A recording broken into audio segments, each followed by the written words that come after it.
नमस्कार दोस्तों, आपका हमारे YouTube चैनल पर स्वागत है। आज मैं आपको प्रदोष व्रत की कथा तथा पूजा विधि के विषय में बताऊंगी। व्रती प्रातःकाल नित्य क्रियाओं से निवृत्त होकर आचमन करें तथा सूर्य को अर्घ्य दें तथा ये संकल्प करें कि आज से मैं अपने मनोवांछित फल की प्राप्ति के लिए सोम प्रदोष को नियमित रूप से शंकर जी का पार्वती सहित पूजन करूंगा। संकल्प करने के बाद गणेश आदि देवताओं का पूजन करें।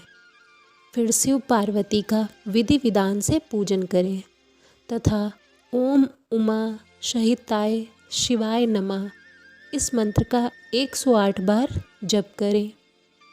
जप करने के बाद भगवान शंकर की स्तुति करें।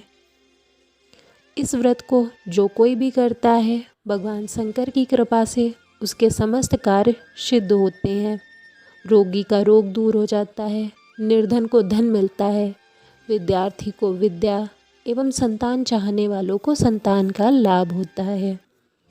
यदि कोई राजा इस व्रत को करता है तो उसके राज्य में प्रजा सभी प्रकार से सुखी रहती है तथा महामारी अकाल आदि का भय नहीं रहता।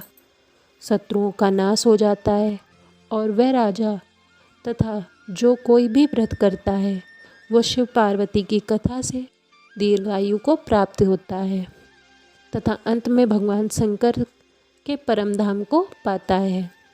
आइए सुनते हैं प्रदोष व्रत की कथा।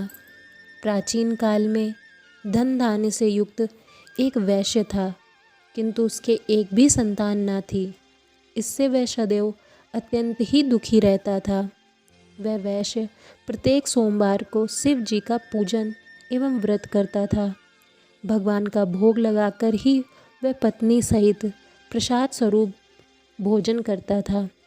उसकी भक्ति को देखकर पार्वती जी ने शंकर जी से कहा कि वैश्य अत्यंत भक्तिपूर्वक आपकी पूजा करता है, अतः आप इसके दुखों को दूर करके उसे संतान प्राप्त होने का वरदान क्यों नहीं देते। तब शंकर जी ने पार्वती जी से कहा, ये वैश्य के पूर्व जन्म का फल है। इसके भाग्य में पुत्र सुख है ही नहीं। मैं इसे पुत्र की प्राप्ति का वरदान तो दे रहा हूँ, किंतु वह 12 वर्ष तक ही जीवित रहेगा। कुछ समय बाद भगवान की कृपा से उस वैश्य को एक सुंदर पुत्र की प्राप्ति होती है। पुत्र का जन्म होने पर वैश्य के घर में आनंद मनाया गया, किंतु वैश्य की किसी प्रकार की चिंता दूर नहीं हुई। उसे ज्ञात था कि उसके पुत्र की आयु केवल 12 वर्ष की है, किंतु फिर भी प्रसन्नता के साथ 11 वर्ष बीत गए। वैश्य की पत्नी ने अपने पति से कहा कि पुत्र विवाह के योग्य हो गया है, अतः आप इसका विवाह कहीं कर दें। वैश्य ने अपनी पत्नी से कहा कि अभी मैं पुत्र को विद्या पढ़ाने के लिए काशी भेज रहा हूँ, अभी विवाह की क्या चिंता है।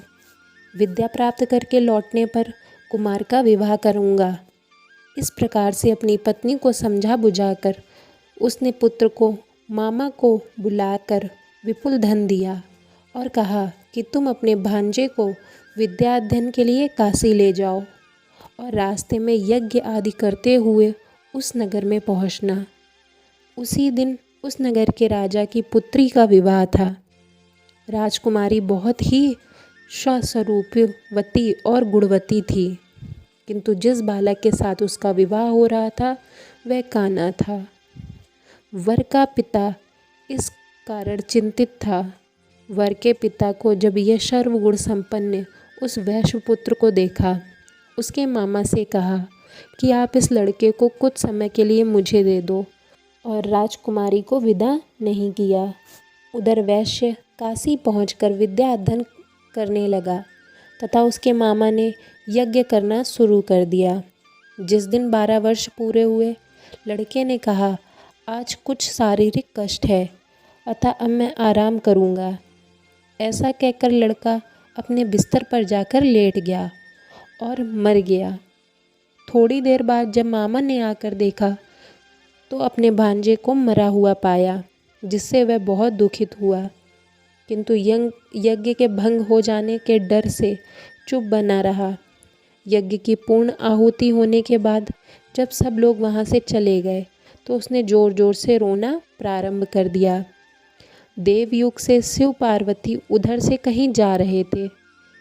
पार्वती जी के कहने पर शंकर जी वहाँ गए जहाँ वैश्य रो रहा था और बालक मरा पड़ा था। पार्वती जी ने कहा, ये तो वही बालक है जो आपके व्रत के प्रभाव से उत्पन्न हुआ था। इसे आप जीवन दान दें ताकि इसके परिवार वालों का दुख दूर हो जाए और सुख की प्राप्ति हो।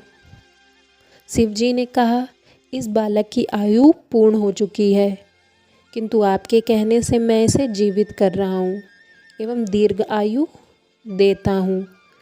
ऐसा कहकर उन्होंने उस मृत बालक को जीवन दान दिया तथा वह स्वयं अपने लोक को चले गए। कुछ दिन बाद वह बालक समस्त विद्याओं से निपुण हो गया और अपने मामा के सहित अपने नगर को चल दिया। मार्ग में उसी नगर में फिर रुका जहाँ वह उसका विवाह हुआ था। वहाँ पर उसने यज्ञ किया तथा ब्राह्मणों को भोजन कराकर दक्षिणा दी। राजा को यह समाचार मिलने में देर न लगी कि काशी से विद्या प्राप्त करके एक वैश्य पुत्र लौटा है और वह यज्ञ आदि कर रहा है। यह सुनकर राजा स्वयं वहीं गया और अपने दामाद को देखकर बहुत प्रसन्न हुआ और उसने अपने घर में ले जाने की बात कही और वह उसको अपने घर ले गया।